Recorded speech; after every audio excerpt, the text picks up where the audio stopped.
Welcome back in our Krishna classes. We were discussing our chapter number 6 of class 7, physical and chemical changes. In our previous class, we were discussed about physical change क्या है, chemical change क्या है. Physical change में हमने जाना था जिस तरह से किसी भी सब्सटेंस के अगर फिजिकल प्रॉपर्टीज में चेंज आता है, लाइक साइज है, कलर है, स्टेट है, उनमें चेंज आता है, that is physical change. And अगर मतलब एक न्यू सब्सटेंस बनता है, प्रोड्यूस होता है, दैट इज केमिकल चेंज. किसी भी सब्सटेंस में अगर कुछ चेंजेस करवाते हैं तो उससे क्या होता है, एक न्यू सब्सटेंस क्रिएट होता है, दैट इज केमिकल चेंजेस. हमने कुछ इसके एग्जांपल्स भी लिए थे. जिस तरह से फिजिकल चेंज के लिए हमने किया था वाटर का एग्जांपल कि अगर वाटर को फ्रीज करते हैं तो आइस बन जाती है, अगर आइस को वापस अगर बाहर रख देते हैं कुछ टाइम के लिए तो वो क्या हो जाता है, वापस आपका वाटर बन जाता है, यानी कि सेम स्टेट में आ जाता है. इट मीन फिजिकल चेंज आपका रिवर्सिबल चेंज भी हुआ साथ साथ. फिर उसी तरह से हमने केमिकल चेंज के बारे में जाना था. एक एक्टिविटी की थी मैग्नीशियम रिबन को जब बर्न करते हैं. अब हम सब जानते हैं कि कोई भी सब्सटेंस अगर बर्न होता है तो वो ऑक्सीजन की प्रेजेंस में होता है. तो जब मैग्नीशियम रिबन को बर्न किया, उसको जलाया, तो एक वाइट लाइट प्रोड्यूस हुई, ठीक है, यानी कि उसके मैग्नीशियम ऑक्साइड बने. फिर हमने एक्टिविटी की थी कि अगर हम मैग्नीशियम को ऑक्सीजन की प्रेजेंस में हम क्या करते हैं, बर्न करते हैं, कि इन दोनों की रिएक्शन होती है तो आपका क्या बनता है, मैग्नीशियम ऑक्साइड बनता है. ऑक्सीजन के अगर प्रेजेंस में हम इसको क्या करते हैं, बर्न करते हैं. ठीक है, आज हम केमिकल चेंज की एक और एक्टिविटी करते हैं जिसमें हम ऊपर सल्फेट का सॉल्यूशन लेंगे एंड उसमें आयरन नेल यानी कि जो आयरन की कील होती है उसको हम डिप करते हैं, उसके अंदर डालते हैं, तो उसमें क्या चेंजेस आता है, क्या नहीं आता है, उसके बारे में डिस्कस करते हैं. एक एक्टिविटी और करते हैं. सबसे पहले हमने एक बेकर लिया, बेकर में वाटर ऐड किया. वाटर ऐड करने के बाद हमने उसमें कॉपर सल्फेट का सॉल्यूशन डाल दिया. फिर उसके बाद हमने सल्फ्यूरिक एसिड यानी कि H2SO4, जो सल्फ्यूरिक एसिड है उसका फॉर्मूला है H2SO4, ये हम उसमें कुछ ड्रॉप्स डालते हैं.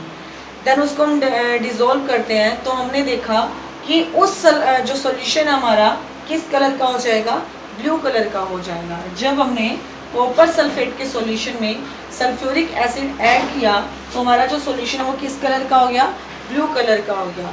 लेकिन जब हम उसके अंदर आयरन यानी कि जो आयरन की नेल है, कील है, वो डाल देते हैं एंड उसको कुछ टाइम 30 मिनट्स या फिर 40 मिनट्स के लिए रख देते हैं, तो आप देखोगे कि उसका जो कलर है वो सॉल्यूशन का कैसा हो जाएगा, ग्रीन कलर हो जाएगा. यानी कि जब कॉपर सल्फेट में आयरन ऐड हुआ यानी कि इन दोनों के बीच में क्या हुई, रिएक्शन हुई एक तरह से, तो आयरन क्या बना, सल्फेट बन गया एंड कॉपर आपका अलग हो गया. तो इस तरह से हमने जाना कि क्या है कि कोई भी अगर डिफरेंट सब्सटेंस में अगर कुछ रिएक्शन होती है तो एक न्यू सब्सटेंस बनता है.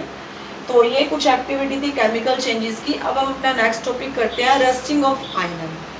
अब ये सब आप सब जानते हो कि अगर कोई भी आयरन की थिंग है, अगर हम उसको ओपन एयर में रख देते हैं तो कुछ दिन बाद उसका कलर क्या हो जाता है, उस पर मतलब एक ब्राउन कलर की लेयर आ जाती है.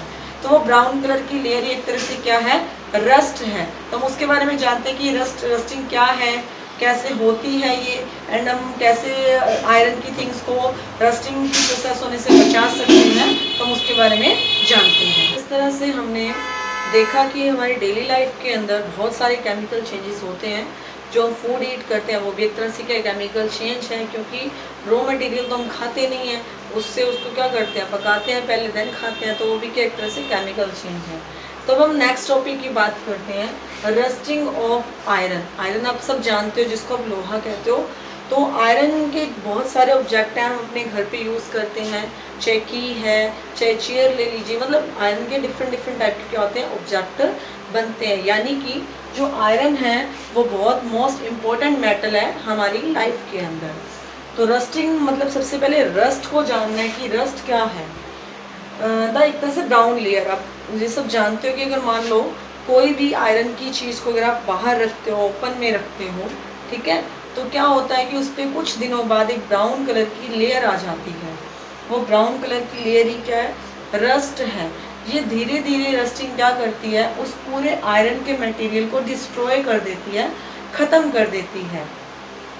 तो जो हम पहले जानते हैं अब इसके अलावा जो आयरन की बहुत सारी चीज़ें बनती हैं आपके, मान लो प्लेन्स हैं, ठीक है, आप अगर वाटर वाले शिप लेते हो वो देख लीजिए, तो डिफरेंट डिफरेंट टाइप के आइटम्स हैं, वो किससे बनती हैं, आयरन से बनती हैं। तो रस्टिंग की जब प्रोसेस हुई, यानी कि अब सबसे पहले हमें पता होना चाहिए कि जो रस्ट होता है, कि जो रस्टिंग होती है उसके अंदर कौन कौन सी चीज़ें ज़रूरी होती हैं, कि इनकी कौन सी चीज़ है वो जो एक तरह से पार्ट लेती है रस्टिंग में।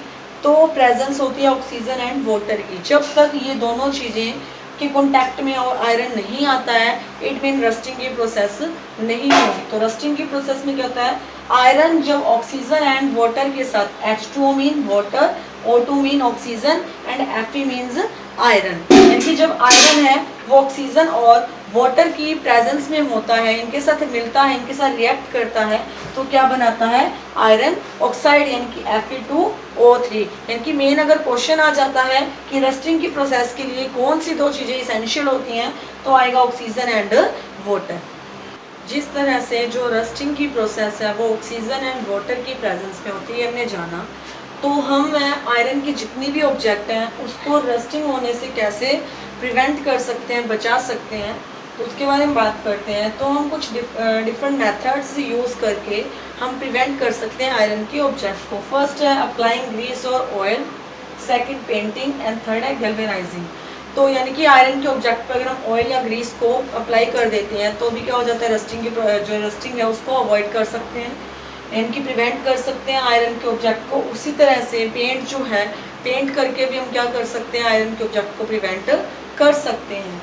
गैल्वेनाइजिंग, गैल्वेनाइजिंग एक प्रोसेस है जिसके अंदर आयरन की जो थिंग्स होते हैं, आयरन के ऑब्जेक्ट होते हैं, उसके ऊपर जिंक या फिर क्रोमियम, ये क्या है, कुछ मेटल्स है, अनदर मेटल, यानी कि आयरन के ऊपर अनदर मेटल की कोटिंग करके, यानी कि उसकी लेयर को उसके ऊपर चढ़ाकर क्या कर सकते हैं, हम आयरन के ऑब्जेक्ट को प्रिवेंट कर सकते हैं। तो गैल्वेनाइजिंग में क्या होता है, जिंक या फिर क्रोमियम मेटल्स की लेयर को आयरन के ऊपर क्या किया जाता है, कोट किया जाता है, तो उस प्रोसेस को बोला जाता है गैल्वेनाइजेशन। ठीक है, तो ये गैल्वेनाइजिंग की प्रोसेस है, यानी कि हम एक आयरन के ऑब्जेक्ट पर अदर मेटल की लेयर को भी कोट करके प्रिवेंट होने से, रस्ट होने से बचा सकते हैं आयरन को। तो ये कुछ मेथड्स थे। अब आई होप आपको इतना समझ आया होगा कि केमिकल चेंज क्या है, फिजिकल चेंज क्या है, रस्टिंग ऑफ आयरन क्या है, कैसे प्रिवेंट कर सकते हैं। तो ये सब जाना, आई होप आपको इतना अच्छे से समझ आया होगा।